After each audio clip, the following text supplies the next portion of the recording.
So attention really matters.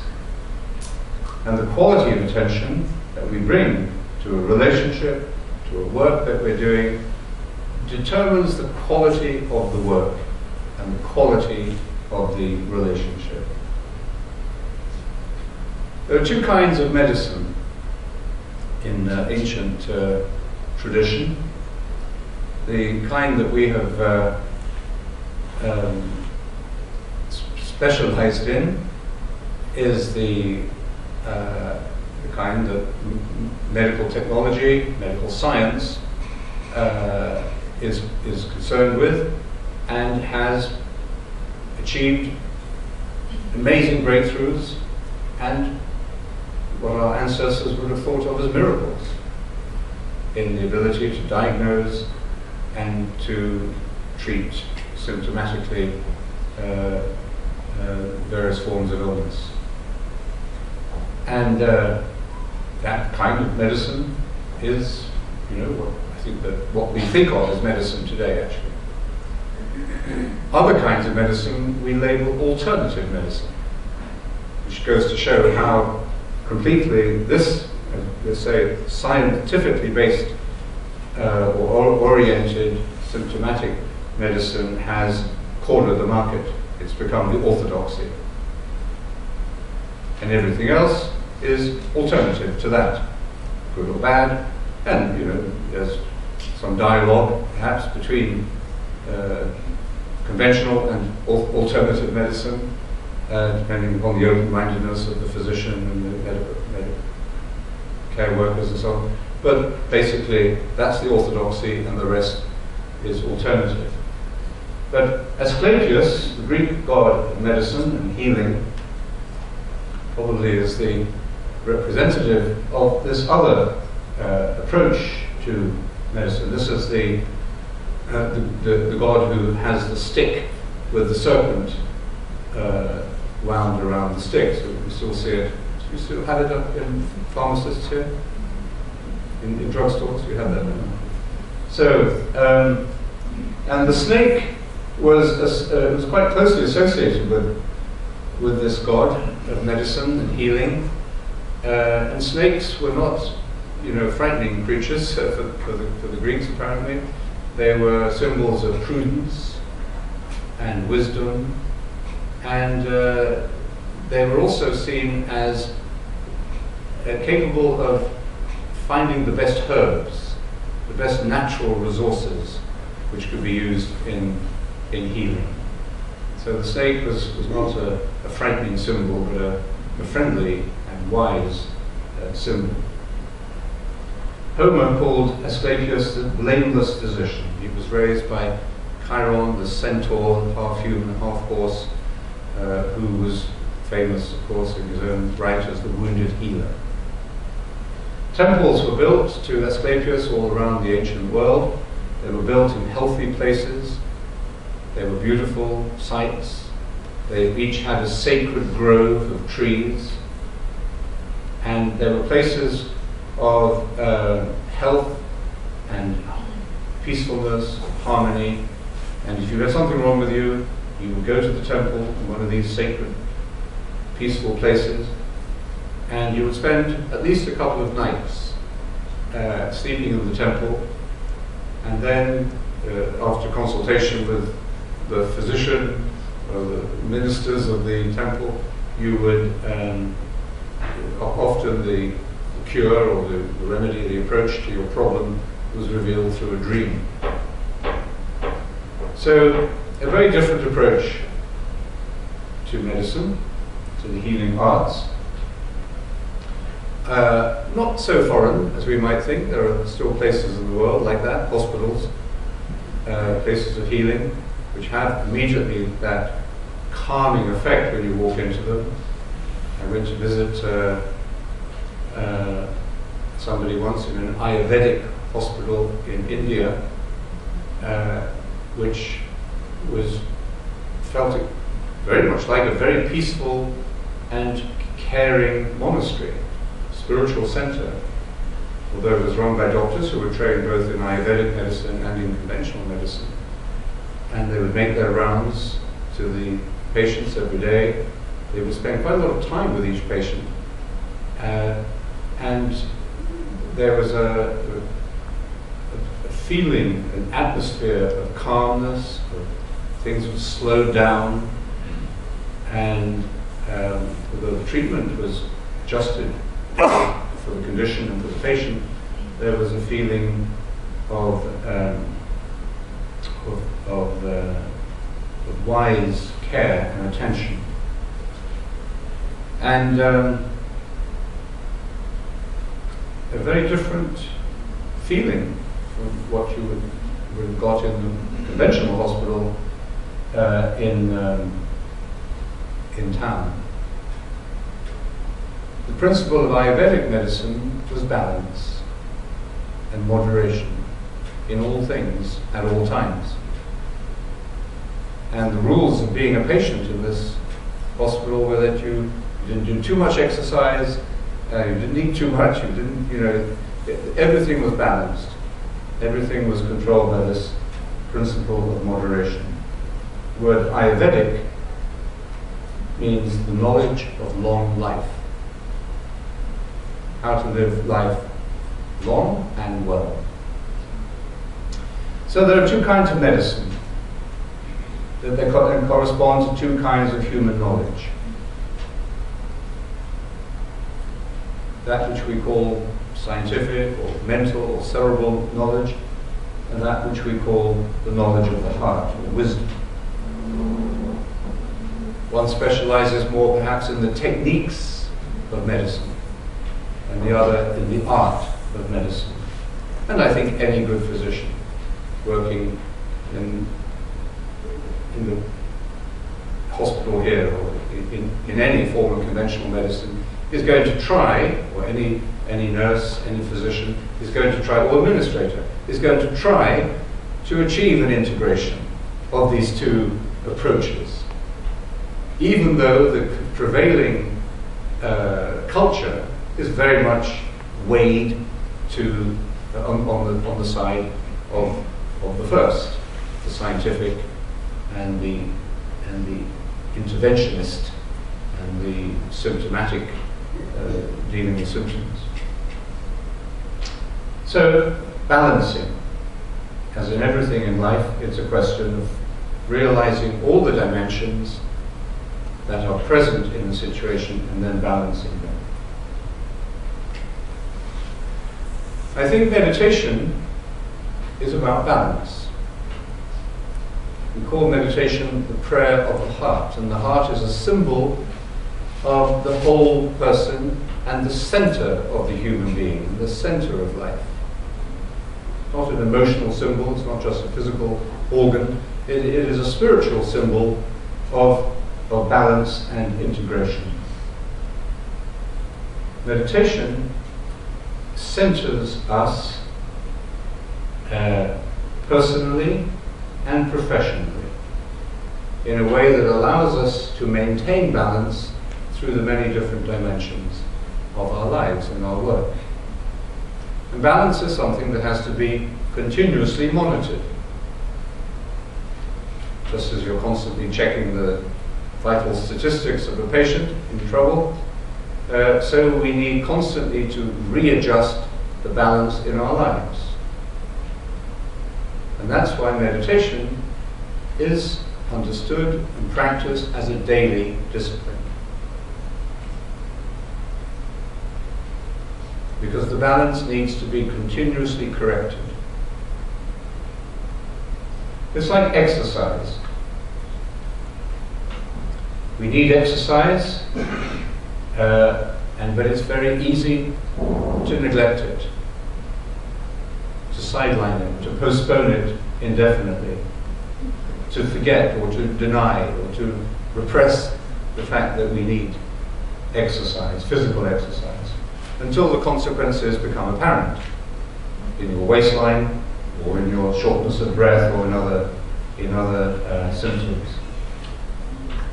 Meditation is the exercise that we need for this wholeness and balance in our life. Once we've accepted that, we come to realize that although we may begin to meditate just as a technique to lower your blood pressure or improve your cholesterol or help deal with stress or depression, it's a technique that works well. But once you've begun to realize that it's working, you then subtly shift to another level of practice where you begin to realize this is actually not just a technique that I'm in control of in order to get specific results, but it's actually a discipline.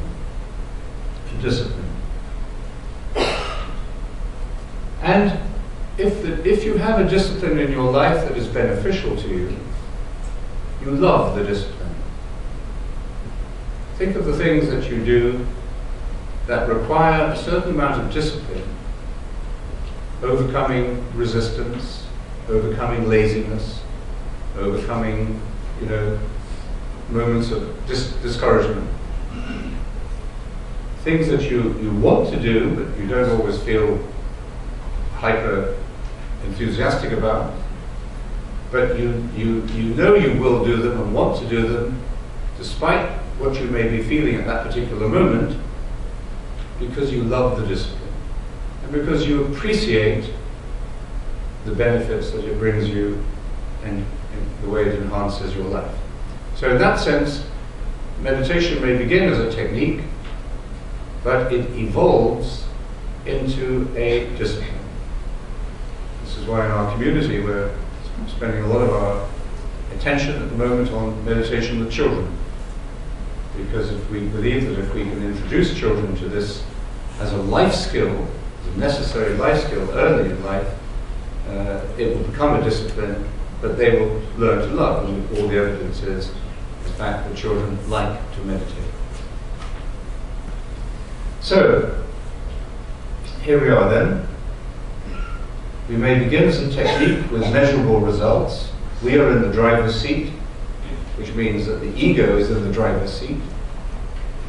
But practice itself leads to another level in which the ego is being transcended. And this is where the fully human becomes more and more apparent.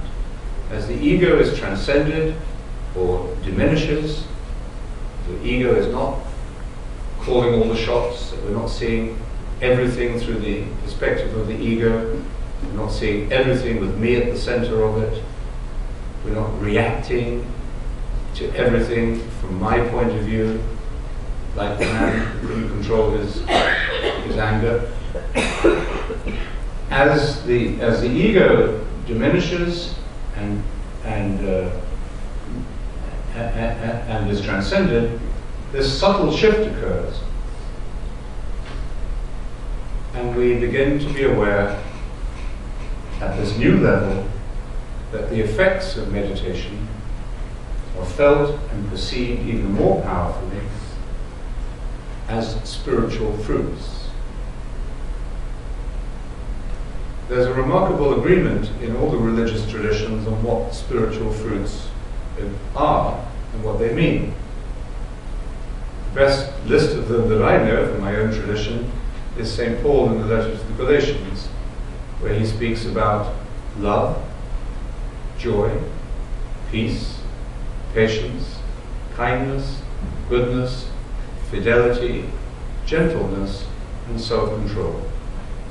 He calls this the harvest of the Spirit, or the fruits of the Spirit. And I think when we see those qualities, not so easily measurable, how do you measure love? You can't measure love in the same way you can measure cholesterol. But not so measurable, but nevertheless very experiential.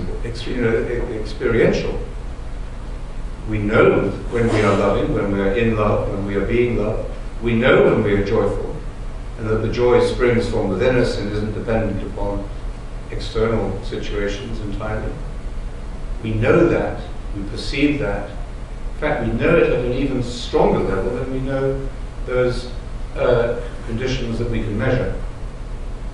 So at this new level, let's call it the spiritual level, but at this new level, the effects of meditation move us into a deeper and fuller experience of wholeness, of what it means to be a fully alive, flourishing human being. A friend of mine, Dr. Balfour Mount, who began the palliative care service in Canada many years ago, has spent many years of research into palliative care and the quality of life. And his research, he told me, has shown him that the majority of patients who are dying, who are aware that they are dying, who are accepting that they are dying, if their physical and psychological needs are taken care of, will say they have never had a better quality of life. Which seems to suggest that life is more than our material judgments about it. So these are the fruits of meditation, that we are more than what we can measure, that we open ourselves through self-knowledge, through compassion, through knowledge of others, to the mystery of our own being, and so to the mystery of God. In 1860, Louis Pasteur discovered germs, more or less. And ever since then, we wash our hands. We don't use surgical instruments on multiple patients without washing them. And we have taken it for granted that this basic hygiene is essential to good medical practice. Nobody argues about that. I wonder, and I hope, if by 2060, in the 21st century, people involved in the healing arts, both the scientific and the intuitive, both the technical and the art of medicine, whether medicine will have recognized the value of meditation, have discovered the fact of meditation, just as it discovered the fact of germs and adjusted its medical practice on the basis of that obvious discovery. And I think we are moving quite rapidly in the medical world and in the society as a whole, perhaps because of the very crisis that we are going through, to the recognition of the spiritual dimension. And that the spiritual dimension is accessed, we open ourselves to it, in the simplest and the most direct way that can be integrated into any process, any procedure, through meditation. You can begin every surgical operation with a few minutes of meditation by the team. You could introduce meditation to the patients. The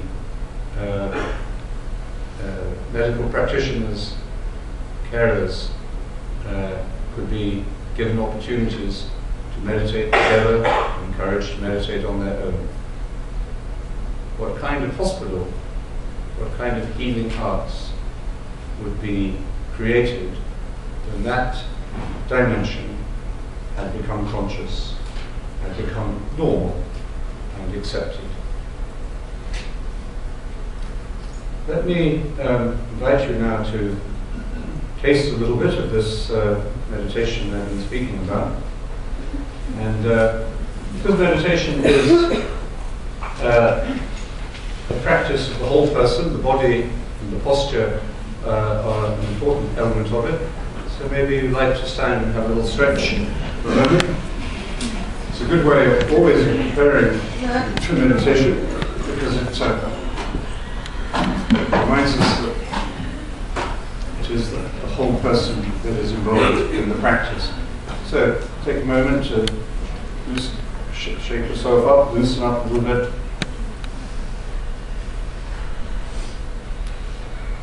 And let's take a moment to stand straight. Feel your feet on the ground, gravity pulling you to the center of the earth, but also your ability to stretch upwards. So feel that stretching take place. Actually, the word attention comes from the Latin tendere, which gives us the word tendon. And a tendon is, of course, what enables the muscle to stretch, isn't it? So to stretch. So to pay attention is to stretch our minds, expand our minds. Let yourself feel natural stretching. Relax your shoulders. Feel as if you're aligning yourself between the crown of your head and the heels of your feet.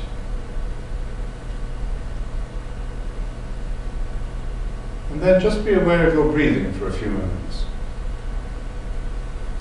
The breath is what unites the body and the mind. We breathe about 20 or 30,000 times a day, but we rarely are mindful of our breathing. And yet, our emotions, which are all reflected in the body, show themselves immediately through our breathing. So just to pay attention to our breathing is a helpful way of bringing the mind and the body together, to begin the process of integration, harmony that meditation leads us to. As you breathe in, just feel. You're not analyzing your breath, you're not thinking about your breath, you're just paying attention to it, without judgment, without analysis, just simple, open attention. As you breathe in, feel the gift of life entering you. Every breath is a teaching. And because life is a gift to be preciously and carefully handled. Because it is a gift, we cannot possess it, and so we breathe out. We have to release the breath. So every cycle of respiration is a spiritual teaching. Receiving the gift and letting go. Receiving and letting go.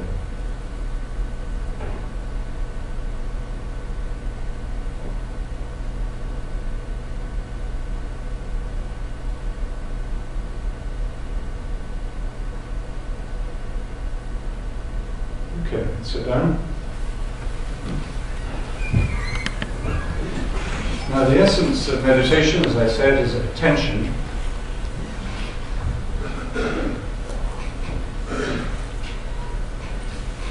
And we pay attention not to our thoughts,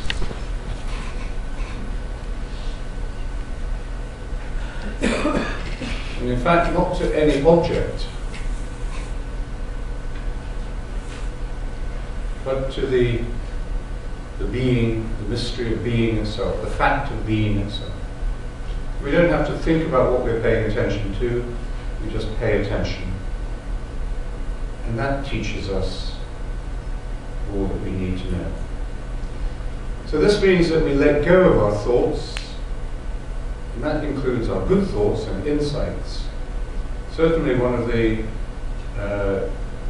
byproducts of meditation is a clearer mind, better ability to handle problems and assess priorities and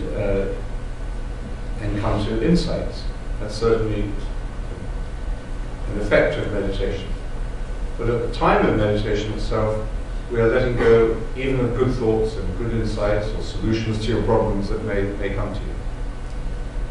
So we let go of all thoughts, plans, memories, anxieties, fears, daydreams, hopes, problem solving, pretty much everything that we are caught up in most of the time. That stream of mental activity over which we often seem to have very little control. Now, the first experience of meditation, therefore, may lead you to say, I'm more distracted when I meditate than at other times.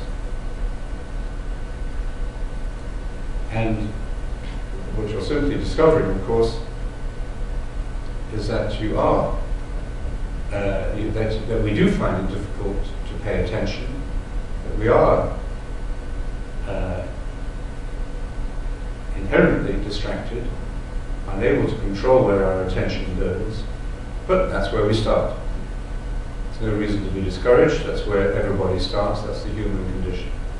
So we need some little way or method or discipline to correct that and to begin the process of paying attention. And this is the way I would recommend. You take a single word, a short phrase, a sacred word in your own tradition, if you have one.